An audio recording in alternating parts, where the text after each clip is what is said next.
न जाने क्या सपने दिखाए। अब तो मेरा दिल जागे न सोता है, क्या करूँ हाय, कुछ कुछ होता है। चलो ख्याल रखना अपना, गुड बाय। जैसा कि आप सभी को पता होगा कि ओमेगल जो कि एक ऑनलाइन चैटिंग प्लेटफॉर्म था उसे शट डाउन कर दिया गया, लेकिन क्यों? क्या ओमेगल फिर से शुरू होगा? क्या ओमेगल का कोई रिप्लेसमेंट या अल्टरनेटिव ऐप है? या जो यूट्यूबर्स यूट्यूब पे ओमेगल का वीडियोस बना करके अपलोड किया करते थे उन यूट्यूबर्स का क्या होगा?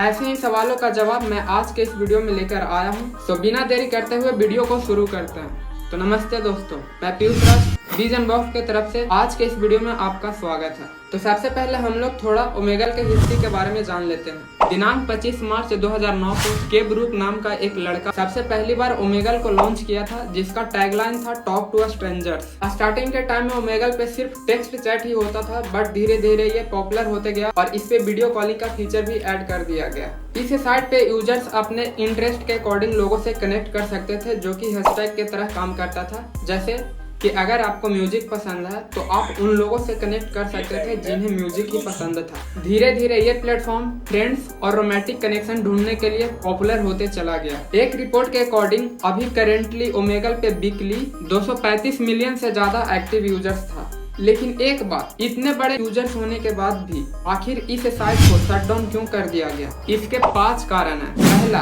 Inappropriate content. जैसा कि मैं आपको पहले ही बताया कि ओमेगल एक प्लेटफॉर्म था जहां पे यूजर्स स्ट्रेंजर के साथ 1-to-1 या ग्रुप वीडियो कॉलिंग कर सकते थे। इन्हीं में से कुछ लोग लैक ऑफ आइडेंटिटी डिस्क्लोजर का फायदा उठाते हुए इस प्लेटफॉर्म को एक्सप्लिसिट मटेरियल जैसे कि न्यूडिटी, सेक्सुअल कंटेंट या और भी इनएप्रोप्रिएट कंटेंट को शेयर करने के लिए यूज करने लगे थे, जिससे ना सिर्फ यूजर्स पे प्रभाव पड़ता था बल्कि प्लेटफॉर्म के रेपुटेशन पर भी बुरा असर पड़ रहा था। दूसरा, प्राइवेसी कंसर्न। खुले बातचीत को बढ़ावा देने के दौरान ओमेगल के गुमनाम चैट मॉडल का उपयोग मैलिशियस पर्पसेस के लिए किया गया था, जिससे यूजर्स को खास करके कम एज के लोगों को सुरक्षा की गंभीर चिंताएं पैदा हो रही थी। तीसरा, lack of age verification. Omegle के पास किसी भी तरह का एज वेरिफिकेशन सिस्टम नहीं था, जिसके वजह से अंडर एज लोगों को भी इस प्लेटफॉर्म का एक्सेस मिल जाता था और यही कमी माइनर एज के लोगों को इनएप्रोप्रिएट कंटेंट के कांटेक्ट में आने से होने वाले संभावित जोखिम का योगदान पैदा करता था। चौथा,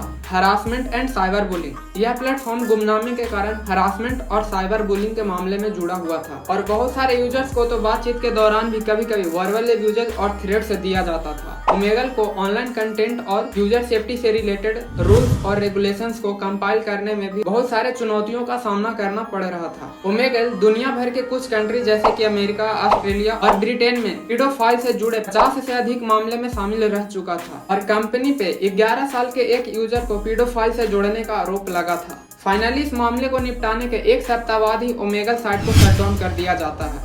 वन मोर थिंग, ओमेगल के फाउंडर के ब्रूक ने ओमेगल को बंद करने का एक रीजन फाइनेंशियल और साइकोलॉजिकल स्ट्रेस को भी बताए हैं। क्या ओमेगल फिर से शुरू होगा?